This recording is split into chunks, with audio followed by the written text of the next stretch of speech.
সারাদিন বাড়ি বসে কি করো বলো তো? ওইটুকুই তো রান্না, তাতে এত কষ্ট?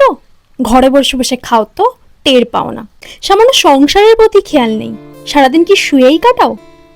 বাইরেও করব, ঘরেও করব, তুমি কি চাও বলো তো? হাতে চুরি পরে তোমার বাসনগুলো আমি মাজি, তবে তুমি কি করবে? এই কথাগুলো বলা মানুষগুলো বুঝি কখনো জানতেই পারে না এক নারী থেকে অন্য বাড়ির কাজের মহিলা হবার গল্পটি। ঘুম থেকে উঠে হাতে চায়ের কাপ পেয়ে যাওয়া মানুষগুলো জানেই না তার জন্য আরেকটি মানুষকে ভোরে ঘুম থেকে উঠতে হয়, চায়ের জল বসাতে হয়, তাতে চিনির হিসাব রাখতে হয়, চায়ের পাতা দিয়ে অপেক্ষা করতে হয়। সেই পুরুষটি জানে না স্নান ঘরে ঢুকে যে পরিষ্কার ঝাঁ চকচক মার্বেল দেখা যায়, তা প্রতিনিয়ত পরিষ্কার করতে হয়। স্নান থেকে বেরিয়ে যে পুরুষটি পরিষ্কার মসৃণ পরিপাটি শার্ট প্যান্টটা দেখে খুশি হয়ে যায়, সে দেখতে পায় না তা ব্রাশ দিয়ে পরিষ্কার করে জলে ধুয়ে মেলে রোদে শুকিয়ে ঘরে এনে আয়রন করতে হয়। তারপর শার্টটি পরিপাটি করে ভাঁজ করে গুছিয়ে রাখতে হয়। কাজে বেরানোর আগে সুন্দর প্লেটে নিত্য নতুন জলখাবার দেখা মানুষটির ভাবনার সময়ই থাকে না এগুলো বানাতে সময় লাগে, পরিশ্রম লাগে।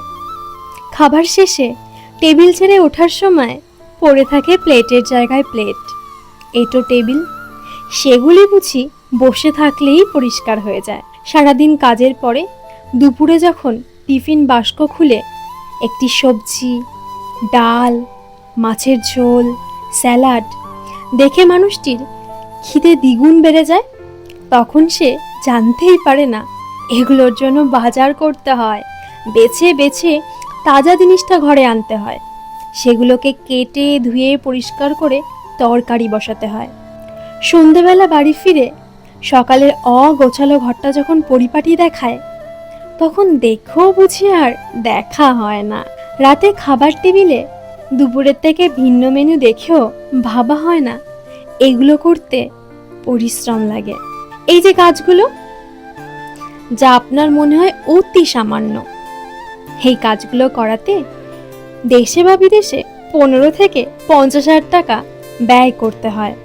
সেখানে আপনার পরিবারে আপনার নারীরা হাসি মুখে সেই কাজগুলোকেই কর্তব্য মনে করে যাচ্ছে। তাই সাহায্য করতে না পারলেও অপমান করবেন না।